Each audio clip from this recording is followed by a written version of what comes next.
ഇന്ന് നമ്മൾ ഒരു പലഹാരമായിട്ട് ഉണ്ടാക്കാൻ വേണ്ടിയിട്ട് പോകുന്നത്. അപ്പോൾ ഇന്ന് നമ്മൾ ഉണ്ടാക്കുന്നത് ഏത്തപ്പഴവും ഗോതമ്പൊടിയൊക്കെ ചേർത്തിട്ട് ഹലുവ പോലെ. പക്ഷേ ഹലുവ ഉണ്ടാക്കുന്ന അത്രയ്ക്ക് പാടൊന്നുമില്ല. ഇത് റെഡിയാക്കിയിട്ട് എടുക്കാൻ വേണ്ടിയിട്ട് ഒരു ഏകദേശം ഒരു 12 അല്ലെങ്കിൽ ഒരു 15 മിനിറ്റിനുള്ളിൽ നമുക്ക് റെഡിയാക്കിയിട്ട് എടുക്കാൻ വേണ്ടിയിട്ട് പറ്റും. കഴിക്കാനെന്ന് വെച്ചിട്ടുണ്ടെങ്കിൽ ശരിക്കും നല്ല ടേസ്റ്റ് ആട്ടാ. അപ്പോൾ നിങ്ങളുടെ അടുത്ത് ഞാനിവിടെ നല്ല പഴുത്ത ഒരു വലിയൊരു ഏത്തപ്പഴം എടുത്തിട്ടുണ്ട്. നല്ല പഴുത്ത നല്ല മധുരമുള്ള പഴമായിരിക്കണം എടുക്കേണ്ടത്. അപ്പോൾ നല്ല സൂപ്പർ ടേസ്റ്റ് ആയിരിക്കും. പിന്നെ ഇതിലേക്ക് നമുക്ക് ഒരുപാട് സാധനങ്ങളൊന്നും ആവശ്യമൊന്നുമില്ല. ഒരു ഏത്തപ്പഴം വേണം, പിന്നെ കുറച്ച് ഗോതമ്പൊടി വേണം, കുറച്ച് തേങ്ങ വേണം. പിന്നെ ഞാനിവിടെ മധുരത്തിന് വേണ്ടിയിട്ട് പഞ്ചസാര കാരമലൈസ് ചെയ്തിട്ടാണ് ചേർക്കുന്നത്. അപ്പോൾ നിങ്ങൾക്ക് അങ്ങനെ പഞ്ചസാരയിൽ ഉണ്ടാക്കേണ്ടതെന്ന് വെച്ചിട്ടുണ്ടെങ്കിൽ ഇത് ശർക്കരയിലും നിങ്ങൾക്ക് റെഡിയാക്കിയിട്ട് എടുക്കാം. പക്ഷെ പഞ്ചസാര കാരമലൈസ് ചെയ്തിട്ട് ഉണ്ടാക്കുമ്പോൾ അതിന് ആ പഞ്ചസാര കാരമലൈസ് ചെയ്തിട്ട് ഒരു ടേസ്റ്റ് ഉണ്ടല്ലോ, അത് നമ്മുടെ ഈ നമുക്ക് വേണമെങ്കിൽ ഹലുവ എന്ന് പറയാം. ഇതിൻ്റെ കൂടെ ടേസ്റ്റ് നല്ല സൂപ്പർ ടേസ്റ്റ് ആയിരിക്കും. സാധാരണ നമ്മൾ കഴിക്കുന്ന ടേസ്റ്റിൽ നിന്ന് ഒരു ചെറിയൊരു വ്യത്യാസമൊക്കെ ഉണ്ടാവും. അപ്പോൾ ഇത്രയും സാധനങ്ങൾ മാത്രമേ ആവശ്യമുള്ളൂ. ഭയങ്കര സിമ്പിളായിട്ട് റെഡിയാക്കിയിട്ട് എടുക്കുക. അപ്പോൾ നിങ്ങളുടെ അടുത്തൊക്കെ ഉണ്ടെന്ന് വെച്ചിട്ടുണ്ടെങ്കിൽ ട്രൈ ചെയ്ത് നോക്കാൻ വേണ്ടിയിട്ട് മറക്കരുത് കേട്ടോ. ട്രൈ ചെയ്ത് നോക്കിയിട്ട് നിങ്ങൾ ഫീഡ്ബാക്ക് പറയാനും മറക്കരുത്. പിന്നെ നിങ്ങളുടെ എല്ലാ കമൻസിനും എനിക്കിപ്പോൾ റിപ്ലൈ തരാൻ വേണ്ടിയിട്ട് പറ്റാറില്ല. പക്ഷെ ഞാൻ എല്ലാ കമൻസുകളും ഞാൻ മിക്കപ്പോഴും വായിക്കാറുണ്ട്. എല്ലാത്തിനും റിപ്ലൈ തരാൻ വേണ്ടിയിട്ട് പറ്റാറില്ല എന്നത്. അപ്പോൾ ഫീഡ്ബാക്ക് പറയാൻ വേണ്ടിയിട്ട് മറക്കരുത് കേട്ടോ നിങ്ങൾ. പിന്നെ നിങ്ങളെല്ലാവരും സുഖമായിട്ടിരിക്കുമെന്ന് വിചാരിക്കണം. ഇവിടെ ഞങ്ങളെല്ലാവരും സുഖമായിട്ടിരിക്കണം. ഇവിടെ നല്ല ചൂട് തുടങ്ങിയിട്ടുണ്ട്. ഇന്നാന്ന് വെച്ചിട്ടുണ്ടെങ്കിൽ നല്ല ചൂടാണ്. പിന്നെ വേറെ പ്രത്യേകിച്ച് വിശേഷമൊന്നുമില്ല. അപ്പോൾ ഈ നമ്മുടെ പലഹാരം നമുക്ക് റെഡിയാക്കാം. അപ്പം ഇത് റെഡിയാക്കാൻ വേണ്ടിയിട്ട് നമുക്ക് ഈ ഗോതമ്പൊടിയും പിന്നെ തേങ്ങയും പിന്നെ ഏത്തപ്പഴം ഇതും കൂട്ടിയിട്ട് മിക്സിയിലിട്ടിട്ട് നല്ല പേസ്റ്റ് പോലെ അരച്ചിട്ടെടുക്കാം. അപ്പോൾ നല്ല പഴുത്ത നല്ല മധുരമുള്ള ഏത്തപ്പഴം നോക്കിയിട്ട് എടുക്കണം കേട്ടോ.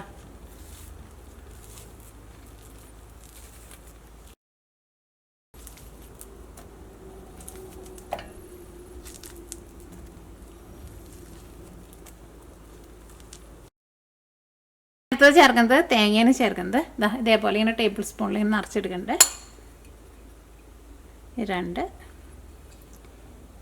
3 4 5 ടേബിൾ സ്പൂൺ തേങ്ങ. പിന്നെ ചേർക്കുന്നത് ഗോതമ്പൊടി. അതും ഇതേപോലെ ഇങ്ങനെ ടേബിൾ സ്പൂണിൽ ഇങ്ങനെ നിറച്ചെടുക്കണം കേട്ടോ. 1 2 3 4. അപ്പോൾ നമ്മളിങ്ങനെ നിറച്ചെടുത്തിട്ടുണ്ട്. തേങ്ങയായിരുന്നാലും ഇങ്ങനെ നിറച്ചെടുത്തിട്ടുണ്ട്. വടിച്ചിട്ടുള്ള അളവല്ല കേട്ടോ എടുക്കേണ്ടത്. 4 ടേബിൾ സ്പൂൺ ഗോതമ്പൊടി. ഇതിലേക്ക് ടേസ്റ്റിന് വേണ്ടിയിട്ട് ഏലക്കായയും കൂടിയിട്ട് ചേർക്കുന്നുണ്ട്. എൻ്റെ അടുത്ത് ഏലക്കായ പൊടിച്ചതാണുള്ളത്. നിങ്ങൾ മുഴുവനായിട്ടുള്ള ഏലക്കായ എന്ന് വെച്ചിട്ടുണ്ടെങ്കിൽ അത് ചേർക്കാം. ഇതിലേക്ക് നമുക്ക് ആവശ്യത്തിന് വെള്ളം ഒഴിച്ചിട്ട് നല്ല പേസ്റ്റ് പോലെ അരച്ചിട്ടെടുക്കാം.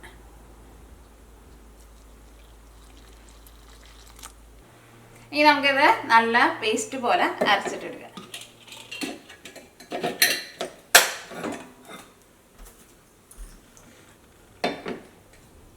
നല്ല പേസ്റ്റ് പോലെ അരച്ചെടുത്തിട്ടുണ്ട്.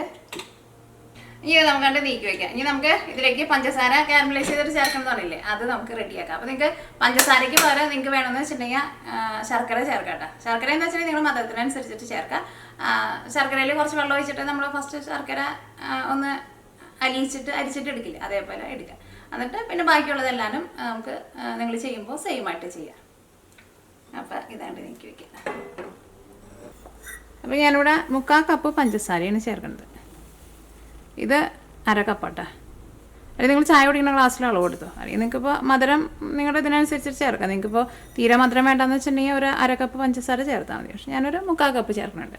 അല്ലെങ്കിൽ കുറച്ചും കൂടി നല്ല മധുരം വേണമെന്ന് വെച്ചിട്ടുണ്ടെങ്കിൽ 1 കപ്പ് അല്ലെങ്കിൽ 1.25 കപ്പ് വരെ പഞ്ചസാര ചേർക്കാം.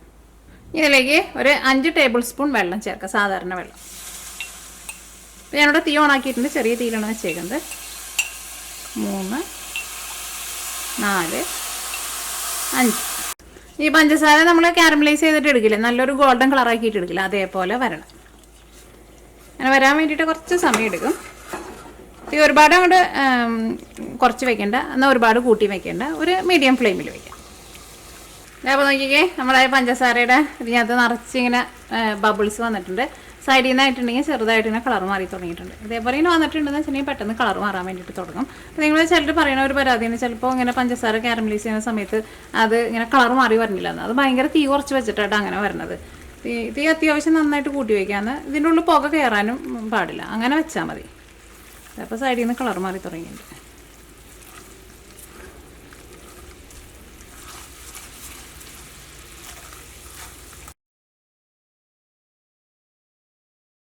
അപ്പോൾ നല്ലൊരു ഗോൾഡൻ കളറായിട്ടുണ്ട്. ഒരുപാട് കളർ മാറാൻ വേണ്ടിയിട്ട് നിൽക്കരുത് കേട്ടോ. ഇനി നമുക്ക് ഇതിലേക്ക് ഒരു ഗ്ലാസ് നല്ല ചൂടുള്ള വെള്ളം ഒഴിക്കാം. വെള്ളം ഒഴിക്കുമ്പോൾ ശ്രദ്ധിച്ചിട്ട് ഒഴിക്കണം കേട്ടോ, അല്ലെങ്കിൽ കൈമയ്ക്ക് പെട്ടെന്ന് ആവി അടിക്കും. സൈഡിൽ കൂടെ ഫസ്റ്റ് കുറച്ച് ഒഴിക്കുക, അത് കഴിഞ്ഞിട്ട് പിന്നെ ഫുള്ളായിട്ട് ഒഴിച്ചാൽ മതി. ഒരു ഗ്ലാസ് വെള്ളം.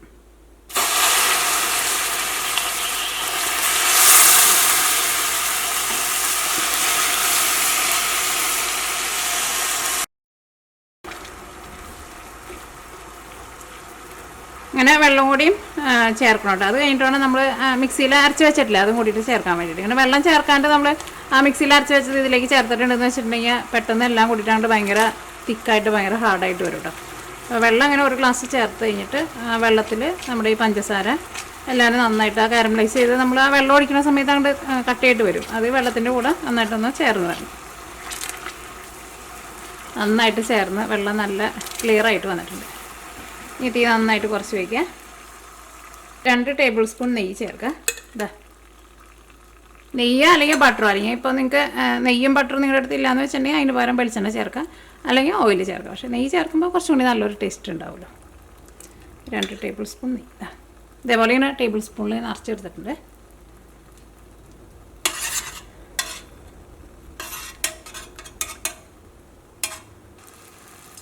ഇതിലേക്ക് നമ്മൾ മിക്സിയിൽ അരച്ച് വെച്ചേക്കണ നമ്മുടെ പേസ്റ്റ് ഉണ്ടല്ലോ, ഇതിലേക്ക് ചേർക്കാം.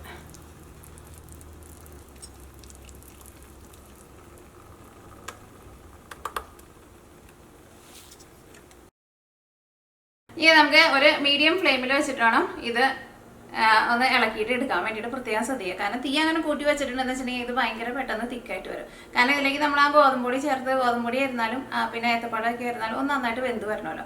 അപ്പോൾ വലിയ ബർണറൊക്കെ എന്ന് വെച്ചിട്ടുണ്ടെങ്കിൽ ഒരു മീഡിയം ഫ്ലെയിമിൽ വെക്കണം.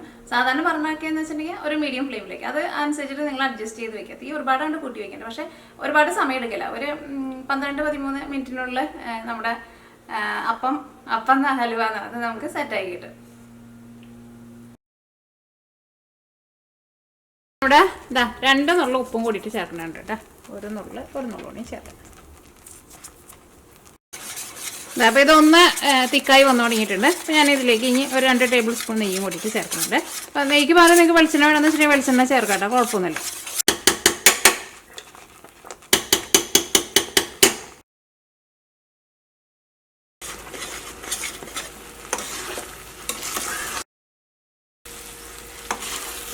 നോക്കിക്കേ, ഇതിപ്പോൾ ചെറുതായിട്ടൊന്ന് തിക്കായിട്ട് ആ പാത്രത്തിൻ്റെ അടിഭാഗമൊക്കെ ഇതാ ഒന്ന് ക്ലീനായിട്ട് ഇങ്ങനെ നമുക്ക് കാണാൻ വേണ്ടിയിട്ട് പറ്റുന്നുണ്ട്. ഒന്നും കൂടി ഒന്ന് റെഡി ആവാനുണ്ട്. ഞാനിതിലേക്ക് ഇനി 1 ടേബിൾ സ്പൂൺ നെയ്യും കൂടിയിട്ട് ചേർക്കണുണ്ട്. കുറച്ച് നെയ്യും കൂടിയിട്ട് ചേർക്കണം, അപ്പോഴെനിക്ക് നല്ല ടേസ്റ്റ് ഉണ്ടാവുക. അടിയിൽ നിന്നൊക്കെ നന്നായിട്ട് വിട്ട് തുടങ്ങിയിട്ടുണ്ട്. ഇനി നമുക്ക് തീ ഓഫ് ചെയ്യാം. ഇത് സെറ്റ് ചെയ്യാൻ വേണ്ടിയിട്ട് നമുക്കൊരു സ്റ്റീൽ പ്ലേറ്റിലേക്ക് നമുക്ക് ഒഴിച്ച് വയ്ക്കാം. ഞാനിവിടെ അതാ ഒരു സ്റ്റീൽ പ്ലേറ്റ് എടുത്തിട്ടുണ്ട്. ഒരു ചെറിയ പ്ലേറ്റായിട്ട് എടുത്തേക്കുന്നത്, കാരണം ഇത് കുറച്ചല്ലേ ഉള്ളൂ. അങ്ങനത്തെ കുറച്ച് നെയ്യ് അല്ലെങ്കിൽ ഓയിലോ വെളിച്ചെണ്ണ എന്തെങ്കിലും തൂത്ത് കൊടുക്കാം.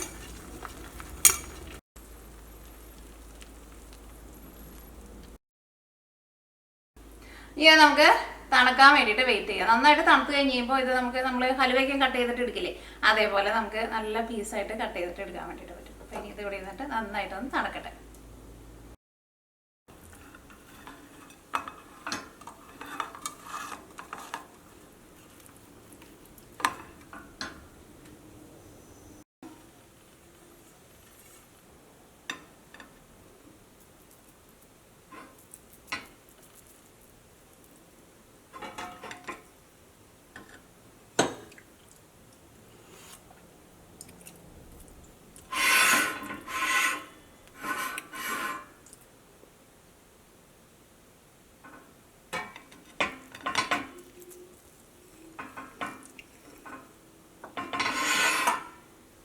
അപ്പോൾ നോക്കിക്കേ, ഇതെല്ലാം ഞാൻ ഫോട്ടോ എടുക്കാൻ വേണ്ടിയിട്ട് ഒന്ന് കട്ട് ചെയ്ത് കിട്ടുക. സോഫ്റ്റ് ആയിട്ടിരിക്കും, നല്ല ടേസ്റ്റാണ് കഴിക്കാൻ വേണ്ടിയിട്ട്, നല്ല സൂപ്പർ ടേസ്റ്റ്.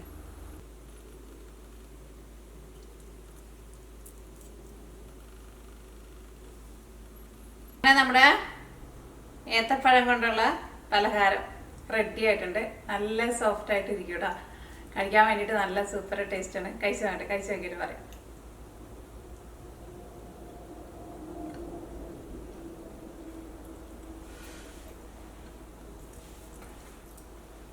വായിലിട്ടുണ്ടെങ്കിൽ കടിക്കേണ്ട ആവശ്യമൊന്നുമില്ല. നന്നായിട്ട് ഇങ്ങനെ അലിഞ്ഞു പോണ്ട്. നെയ്യ് വെച്ചിട്ട് ഉണ്ടാക്കാൻ വേണ്ടിയിട്ട് നോക്കട്ടെ. നെയ്യുടെ നല്ലൊരു ടേസ്റ്റ് വന്നിട്ടുണ്ട്. നല്ല രസമാണ്. സാധാരണ നമ്മൾ ഇതേപോലെയൊക്കെ നിങ്ങൾ ചിലപ്പോൾ ഉണ്ടാക്കുന്നുണ്ടെന്ന് വെച്ചിട്ടുണ്ടെങ്കിൽ, പക്ഷേ ഇതേപോലെ പഞ്ചസാര കാരമലൈസ് ചെയ്തിട്ട് ഉണ്ടാക്കുമ്പോൾ അതിനൊരു പ്രത്യേക ഒരു ടേസ്റ്റ് ഉണ്ട്. നല്ല സൂപ്പർ രസമുണ്ട്. ട്രൈ ചെയ്ത് നോക്കാൻ വേണ്ടിയിട്ട് മറക്കരുത് കേട്ടോ.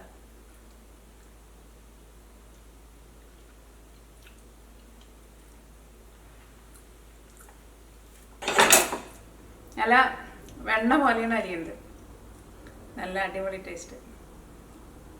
ഞാൻ ഗോതമ്പിൻ്റെ ഒരു പച്ച ഒരു ടേസ്റ്റ് ഉണ്ട്, അങ്ങനത്തെ ടേസ്റ്റ് ഒന്നും വരണമെന്നില്ല. അതാ പഞ്ചസാര അങ്ങനെ ചെയ്തുകൊണ്ടായിരിക്കാം. ഞാൻ ഗോതമ്പിൻ്റെ ഒരു കുത്തൊന്നും വരണമെന്നില്ല. പിന്നെ പഴമായിരുന്നാലും ഞാൻ എടുത്തിരുന്ന പഴം നല്ല നല്ല മധുരമുള്ള പഴമായിരുന്നു.